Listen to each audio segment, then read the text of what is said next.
What's up, guys? Kevin Cage here with another crypto update. Hope everybody's doing well, and we're going to run through some recent news today. So first up, today is elections. So typically, we're going to find out in the next week or next couple weeks who the next president is. Alright, next up, so I saw this shared by Whale Alert. We can see some big transactions for XRP. So this is 199 million, almost 200 million XRP, valued at over $100 million being transferred. So we can see the timestamp up above. This took place almost 5 hours ago. We'll click this to see the receiving transaction.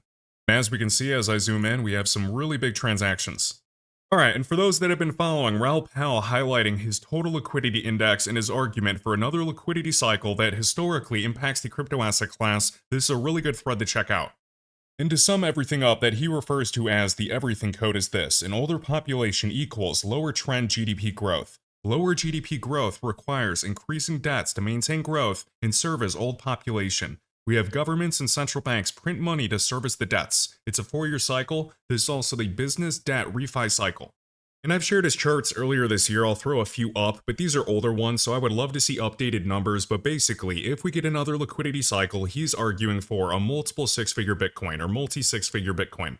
So after seeing Raoul discuss the Bitcoin halving, the US elections, and the business debt refi cycle, all of these things basically aligning with a 4-year cycle similar to the Bitcoin price chart, he's the reason that I started looking at elections and marking them on the Bitcoin monthly price chart.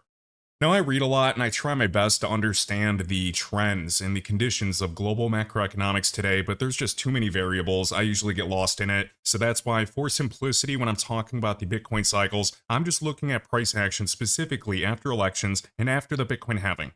So not financial advice, guys. I hold crypto. I'm tired. I just want to see another bull run because it's almost been 4 years since our last first major move. Our last first major move was towards the end of December in 2020. So coming up on 4 years. The Bitcoin price chart, since its all-time price over 73K in March, has just been going up, down, just ranging. So I don't know if we crash, we go sideways even longer, or we get our first major move soon. But hopefully anybody that's been watching my videos this year understands what I'm looking for historically with the cups of the monthly RSI or the momentum. So the only time that this momentum has ever gone to 90 is after the first major move, which we haven't seen yet. So back here, we rejected 70, the monthly RSI, but we didn't get our first major move. Once we got that first major move, taking out the previous cycle top, then we ran. Here it went over 90, came back down, and then went over 90 again. Here, we had the pop over 70, came back down. This was before the first major move. Once we got the first major move, then the momentum ran all the way to 90. And then last cycle was a lot faster. Once we got that first major move, the RSI or momentum went right to 90. So we haven't seen that yet. We haven't seen that first major move, and that's what I need to see. And I know I've said a couple years ago that bear markets and crypto cycles are waiting for that first major move. It takes a really long time. Yes, there are some assets that go up, but there are plenty of altcoins that are illiquid or just keep crashing. And sometimes the amount of time that passes with different developments or even good news and there's no price action, that seeds a lot of doubt, a lot of impatience. And that's at least what has happened during the last couple bull runs. Sentiment just gets really low, people are impatient, or people are just disinterested until we actually see positive price action. So I know I've had this chart up forever just talking about elections and Bitcoin bull runs and blah blah blah. I get it, but I'm just looking for these structures. Unless we break structure or get our first major move, I'm keeping this up. Just considering the Bitcoin dominance price chart on the monthly time frame, this is the highest the RSI has ever been in history or the highest the momentum has ever been. The last 2 times that Bitcoin dominance saw large crashes were during the last 2 alt seasons where alts had those parabolic rises for several months. So we had 2017, then 4 years later, basically by the end of 2020, or in the beginning of 2021, another alt season. And really just measuring the length of these 2 first large drops or red candles, these are the light blue on the screen. We can see this first large drop will just kind of go wick to wick, 7 or 8%. And then right here, we did have a high wick beforehand, but we can see, almost like 15%. And we haven't seen any of that yet because Bitcoin dominance keeps rising, and just looking at the length from this first drop up until the next first drop, that was over 1,400 days. So if we're measuring from that same point of the first large drop and where we're at today, we can see we're right around 1,400 days. Now this is on the monthly, there's no guarantee that it's going to be the same time span, but I do think that's interesting as I'm just looking at this. Basically, I just want to see what we've seen during previous cycles of Bitcoin running and Bitcoin dominance to find its top and crash and for us to recover. So friendly reminder guys, I can't predict the future, I'm just doing historical analysis and looking for any similarities and differences. One thing that I do believe, not financial advice, is if and when we get our first major move like the last 3 cycles, for Bitcoin to run on average of 200 to 300 days, last cycle was even longer, and once we see that first major move, I do believe that the monthly RSI goes at least to 90 like the last 3 cycles. So this is just my macro look of what I want to see on the monthly time frame. This doesn't take, any high degree of wave counts or skill. I'm just looking at the past. And if history rhymes with the previous cycles and we go anywhere between 5 to 10 trillion in the crypto asset class, I'll be one of the happiest people alive, considering the tokenization stats and estimates in the future, the stablecoin market cap projections by 2027 or 2028. And on the other hand, if I'm just completely wrong about getting another cycle like the last 3 bull runs in the future, I'm a complete idiot. But those are at least my thoughts and my hopes today. Alright, next up, we have Grayscale highlighting their Grayscale Digital Large Cap Fund. This is publicly traded and holds Bitcoin, Ether, Solana, XRP, and Avalanche. We have Peak Network, a Layer 1 DePIN project set to go live on Tuesday, I believe. And looking at the DePIN category on CoinMarketCap, to see this yourselves, you can just go to coinmarketcap.com. You can go to cryptocurrencies up here and then search through different categories. Just shy of under $20 billion in market cap today, combining all of these different assets.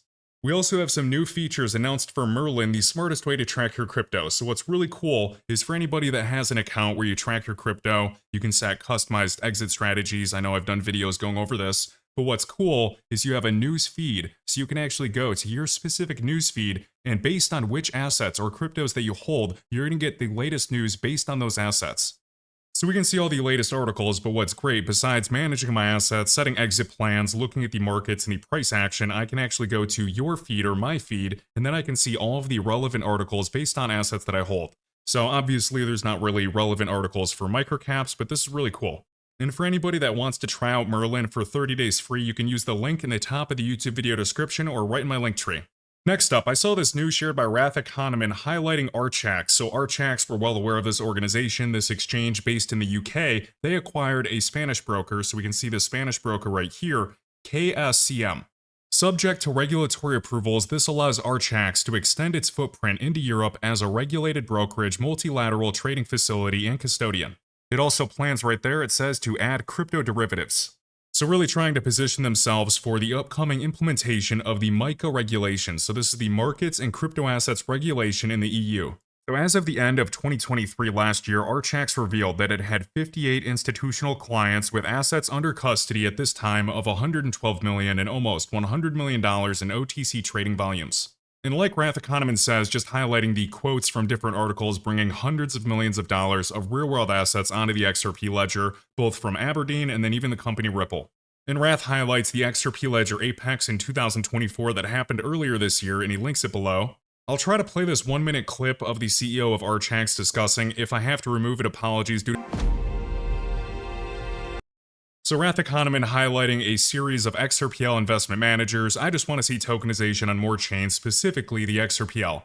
And we get it, we're tired of seeing these bold predictions without crazy price action, but this is the potential, and this is the potential that does exist for the future of the crypto asset class.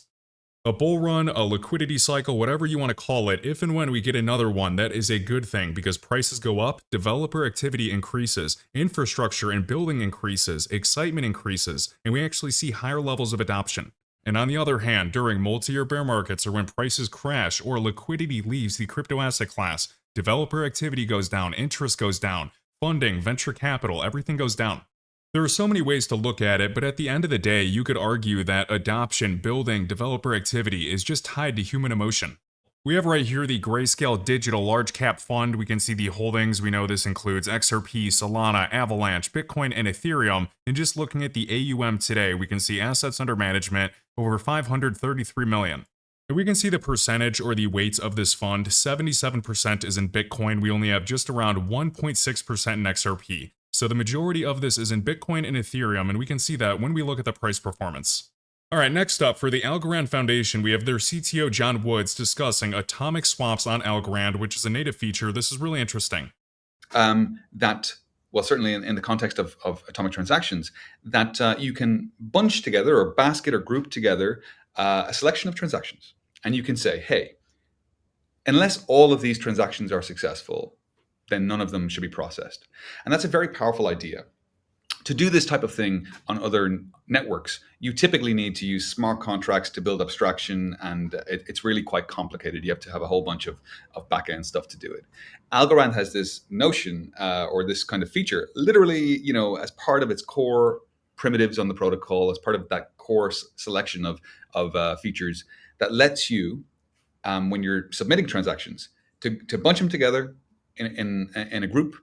And like I mentioned, it essentially says if any of these transactions are bad, it spoils the entire bunch, and so do not process any of them. And so this allows you to create incredible applications for payments. Of course, I think we highlighted it in some of our quite well received videos and ads that we did recently in New York. But the idea that, hey, if you can't trust the seller, and they can't trust you really as the buyer, wouldn't it be great if we can stick the transactions together in a little atomic group and say, hey, only let this go through if both sides, if their transactions are valid. So atomic swaps are really cool, and you can think of them as all or nothing transactions. So either the entire transaction goes through or nothing happens at all. And why this is a big deal is because this reduces counterparty risk with this all or nothing nature, so there's no risk of one party ending up losing their assets without receiving the other assets in return. So obviously thinking about the potential of these technologies in traditional finance, private equity, loan markets, and settlement of financial instruments, anything at all. So there's a bunch of really cool things related to atomic swaps and atomic settlements. We can see this old XLS 55D discussion from last year, atomic multi-asset payments for XRPL protocol chains. Alright, let's see, I got a few more things to run through and we'll call it a day. A really good thread by Tokenizer highlighting Ripple and IBM and some recent news. As of 2023, it was reported that 98 of the top 100 global banks use IBM MQ, finance messaging middleware. Next up for Hedera, we have the Hashgraph Association announcing the launch of Hashgraph TV, with an exclusive interview of the head of regulatory affairs at the Qatar Financial Center, discussing Qatar's 2024 Digital Assets Framework and the QFC, which is the Qatar Financial Center, and the Hashgraph Association's partnership to launch a $50 million digital assets venture studio that we covered before. And we'll finish up with this today, so this is a really good post by Jake Claver highlighting DIDs, DIDs, or decentralized identifiers on the XRPL, saying the digital identity update on the XRPL is a major win for the ecosystem, and the future of DIDs is huge. I think it's going to have a bigger narrative now, obviously, with elections and arguments for decentralized voting, but this is huge for DeFi, this is huge for the tokenization of RWAs, everything. So like he says, DIDs or DIDs are part of the future for DeFi onboarding. You can have a better user experience using a single identity for multiple services. You could have new models of ownership and investment with smart contracts, so like DIDs in the smart contract, allowing automated and conditional ownership and transfers based on the rules that you set. DIDs could be used for fractional ownership of real-world assets that are tokenized, so think about a DID or DID as linked to a portion of an asset. Obviously, for better trust, having verifiable credentials and an audit trail is super important for trust, KYC, AML, but also data portability, so DIDs can support portability of identity information across different jurisdictions, which is super important for DeFi and the tokenization of RWAs. Thinking about interoperability where DIDs can be used across multiple different chains. And with DIDs being standardized by the World Wide Web Consortium, this means that they can be used across a bunch of platforms without any compatibility issues. So I definitely think that DIDs are really important. Anyways, guys, I hope you enjoyed today's video. I just wanted to rant a little bit, so I was reading some notes that I typed up about it to get my thoughts in order. But thanks so much for watching, and I will catch you in the next one. If you enjoyed this video, please consider hitting the like button and sharing your thoughts down below. As always, you can find all links, including resources for charting, trading bots, platforms, wallets, portfolio trackers, and exclusive discounts in my link tree at the top of the video description. Thanks for watching, and I'll catch you in the next one.